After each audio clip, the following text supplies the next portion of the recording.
Christine, how much does it hurt the WNBA when Caitlin Clark is out? It is devastating to the WNBA when Caitlin Clark is out. Now, I know a lot of us were expecting some sort of dip since Caitlin Clark has been out with injury, but I don't think all of us were expecting the entire viewership of the entire WNBA to be down. And this tweet from Christine Brennan really stuck out to me. She said one player gets injured and more than half the TV audience for the entire league disappears. Has any other athlete ever had that kind of impact on a sport? Golf without Tiger definitely dropped precipitously on occasion. However, without Caitlin Clark on the court, the WNBA is in a terrible financial slump and is powerless to save their entire empire from collapsing, demonstrating once more how this league has learnt nothing at all about safeguarding the one player who brought them from obscurity to prominence. This is the tale of how a league keeps hurting itself while their star player is hurt on the sidelines, and how their obstinate reluctance to accept reality is costing them millions of dollars every day.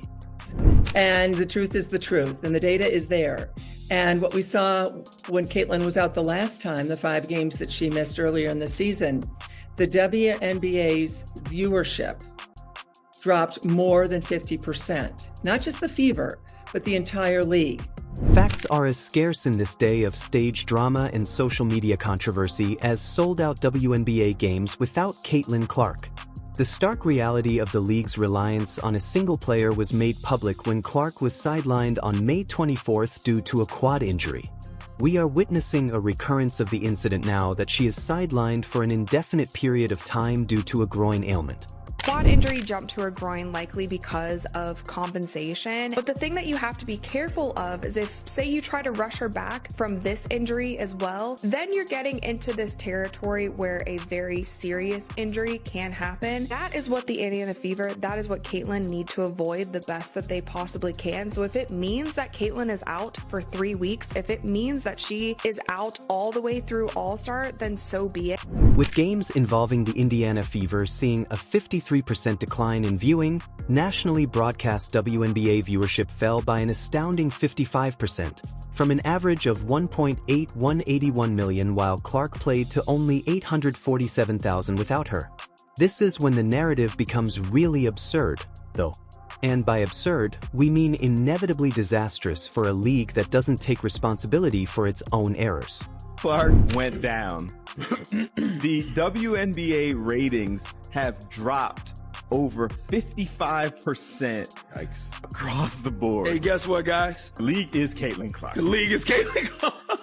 She is the WNBA, guys. Sidelined with a left quad strain May 24th. National TV viewership has plunged since then 55%. Before the injury, the Fever, her team, were averaging 1.81 million viewers, almost 2 million. Since her injury, fewer than 850,000. The WNBA was busy doing what they do best, doing nothing at all to safeguard their most important asset, while Caitlin Clark was busy doing what she does best, filling venues to capacity, shattering television rating records, and bringing in record-breaking income. It would seem reasonable to allow opponents to target a player who accounts for 26.5% of all WNBA economic activity with impunity while lecturing everyone about basketball plays.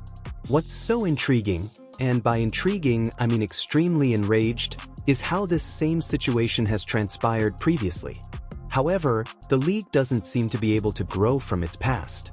The WNBA has previously seen a decline in income and viewership following the injury of its top player. It's similar to witnessing someone touch a hot stove, get burnt, and then go for it again right after while saying they were unaware of the danger. Now, the most alarming aspect of this is that only 1 month into the regular season, Caitlin Clark has already missed time due to 2 injuries. The first was a left quad strain that required her to miss some time. Naturally, this is problematic since you don't want to be the athlete that is constantly injured if you're already on your second injury. Cough, cough, cough, Anthony Davis, cough, cough, inserted. Since you don't want her to sustain further chronic injuries and become more vulnerable, I sincerely hope that the Fever will keep her out of commission for a time. News is alarming for the league, and it's alarming for the league because this is such a crucial year for the WNBA. At the end of this season, the WNBA will go into CBA negotiations. If negotiations go well, then every single player in the WNBA has a much better chance of making so much more in their next contract. And that's one thing when you start thinking about how many people stopped watching when Caitlin Clark got injured. A lot of people stopped watching because they are boycotting the WNBA. They don't want to give viewership to any other teams or any other players, whether they like other players on the team or not, because of how the media and the league itself has handled Caitlin Clark and how they have treated her. If you find this entertaining, please subscribe. The financial catastrophe has happened quickly and without mercy. The cost of Fever game tickets has decreased by 71%, with some going from $860 to $250.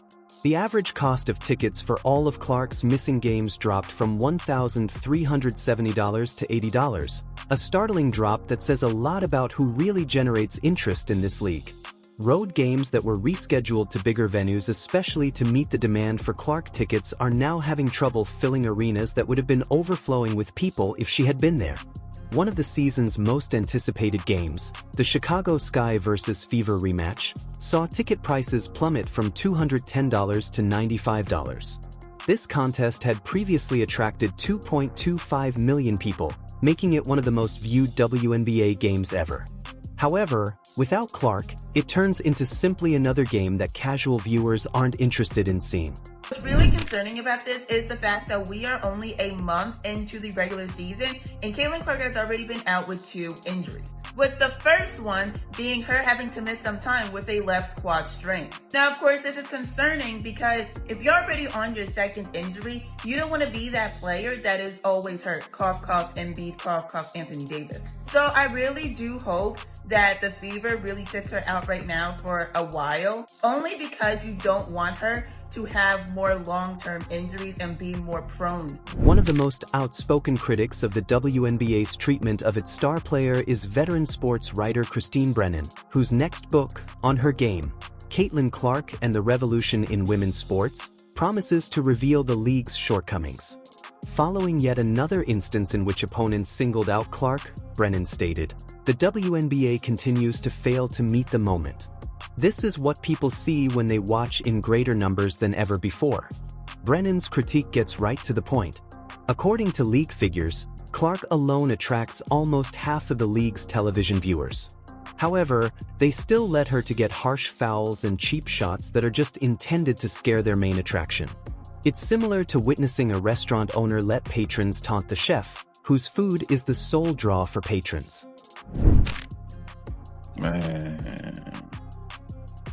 Man, bruh. Congratulations to the WNBA. Your ratings are going to drop by 55 to 60% once again. I believe the WNBA have successfully broken Caitlin Clark. The trend is now both frustrating and predictable. Opponents that appear more concerned in making remarks than playing basketball frequently foul Clark. 5 of the league's 30 egregious fouls against Clark occurred in 2024, with the Chicago Sky accounting for 80% of those flagrant fouls. When she reacts to the physical play, she receives criticism for being overly combative. She receives criticism for being soft when she doesn't reply. The league has created a scenario where there is no winner and is unwilling to fix it. Meanwhile, the whole WNBA ecosystem, not just the Fever, continues to be devastated financially. This year, the league was already expected to lose $50 million. Notwithstanding the Clark-driven spike in popularity, those losses are increasing at a startling rate as television ratings plummet, retail sales stall, and attendance levels revert to their pre-Clark levels. As big a deal as Tiger was in men's golf, Keith, he did, and when he was gone, it affected the ratings, but nothing like that. And, Michael Jordan being out, maybe a 5 percentage points or something. Nothing like this. You can make a strong case, and I will make that case, and have that there is no one single athlete more important to his or her sport or tour or whatever the circuit is that they play on than Caitlin Clark is to the WNBA. The fact that this whole catastrophe was entirely avoidable is its most terrible feature. Clark was a modest rookie when she first entered the game, often complimenting her colleagues and diverting attention away from herself. For a 22-year-old, she displayed great maturity and elegance in handling criticism. The league had the opportunity to welcome her, shield her, and capitalize on her fame to improve the game as a whole. Rather, they let petty politics and envy ruin what ought to have been a women's basketball celebration. The consequences of a Clark's injuries go well beyond ticket sales and television ratings. Millions of dollars were committed by corporate sponsors who now doubt the wisdom of their choices in light of the Clark-driven development. This circumstance highlights a serious issue with the WNBA's self-presentation. The league appears to be torn between embracing every piece of stage drama that might spark social media interaction and wanting to be regarded seriously as a professional basketball organization. You can't have both of them. Professional leagues uphold the integrity of competition while safeguarding its stars. Drama clubs at high schools stir up controversy in the hopes that someone would take notice. I don't even know where to begin, man. I hope Caitlin Clark is okay. I want to know when this injury even happened, bro, because let's be serious here. She has the quad injury. Mind you, Caitlin Clark hadn't missed a game since she was like 19 years old, since she was like 18 in college or something. Now she has a groin injury. We've never seen Caitlin Clark play as bad as she played the last 3 games. Let's just be serious here. She's like 1 for 20-something on threes in the last 3. We've never seen her shoot the ball this way. I'll say that. Has she been hurt and playing through this? It is humiliating and glaring to compare to other professional sports leagues. What if the NBA let players to use dirty moves to target LeBron James for months while maintaining that the sport was only a competitive one? The league would ban that right away and suspend players more quickly than you could say, flagrant foul. However, it appears that the WNBA is quite happy to let this damaging trend to continue. It seems that they think any attention is good attention. Because of the poisonous atmosphere caused by the league's inability to defend Clark, WNBA supporters are refusing to attend other games because they no longer believe that the sport is still competitive. You have a major credibility issue that extends far beyond ratings and income when your own supporters say they won't watch games without your biggest star because they don't think the games will be fairly officiated. I admire about Caitlin, she's a warrior. She's tough. You hear me? Bruh, you just don't see players, you don't see female basketball players like her. I'm sorry. I done seen a lot of female basketball players, like I said. The WNBA has had several chances to change their direction, but they have consistently failed, which only serves to exacerbate the problem. Every event involving Clark ought to have served as a warning to the league to set forth explicit guidelines for player safety and fair play. Rather, the same stale answers regarding basketball plays and allowing the players to play have been given in reaction to every instance. Ironically, Clark's injury, exactly what the league ought to have been trying to avoid, has given the best indication of her worth to the company. The viewership decline of 55% is not negligible. However, despite this overwhelming evidence, there isn't much proof that the WNBA has taken the lesson to heart. League officials keep using things like competitive balance and allowing players to be physical, as though dirty plays and harsh fouls are somehow necessary for the game. They continue to overlook real risky plays against Clark while treating regular basketball plays involving her as serious occurrences. I believe the physicality and all this hacking and fouling that goes on, she getting blindsided by Marina Mabrey. I think all of this stuff is having a wear and tear and an impact. And all you guys are doing are hurting yourselves because the numbers are going to drop and drop and drop. And trust me, when it's time for that collective bargaining agreement, they are going to point to this and say, well, how can we give you guys all this money? What happens if she gets hurt? The WNBA needs to make some difficult choices about the type of league they wish to be, but there isn't a sophisticated answer to this problem. They must begin acting like a professional basketball organization if they are to be recognized as one. They must set precise rules regarding player safety and implement them regularly. The real basketball game must no longer be overshadowed by artificial disputes. Above all, they must acknowledge that their greatest performers, particularly those who really pack stadiums and generate television ratings, should be shielded from the type of trolling and targeting that accomplishes little more than creating drama on social media. The WNBA's continued decline in income, attendance, and viewership after Clark left is a sobering reminder of what the league was before she came and what it will become again if they don't alter their strategy. Without Clark, the league's average viewership this season was only 555,000, far down than the 670,000 average from the previous year. These figures signify a return to the pre-Clark period of deserted stadia and pointless games that were only attended by die-hard supporters. Day because of the way they play the game, because I love the WNBA. I love the way they play the game. But we really watch it because Caitlin Clark and everybody watching. Now listen, if I keep bumping her, knocking her down, might get her a concussion, you might hurt her for real. For 2 weeks, she was done with like a hamstring. She was down. 55% of the viewership was down. She comes back the next game, it's about 3 million viewers. Now let me tell you something. Growing up in the hood, they teach you this. Always protect the money. Y'all keep hurting her and all that. She's gone for a year or two. Ain't nobody gonna watch it. If nobody watches, how y'all gonna make and generate money? The fact that it didn't have to be this way is the most awful part of the whole circumstance. Clark's popularity might have been leveraged by the WNBA to create a solid basis for long-term growth if their star player had been properly protected and promoted.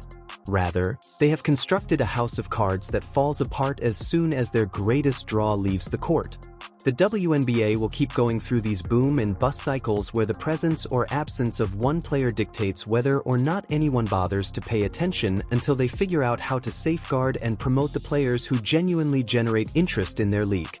The issue is whether the WNBA will eventually learn to guard their prized asset or if they will keep up this damaging trend until they have wasted every chance that Clark's fame has given them. From everything we've observed thus far, it doesn't appear that the league is suddenly becoming more sensible.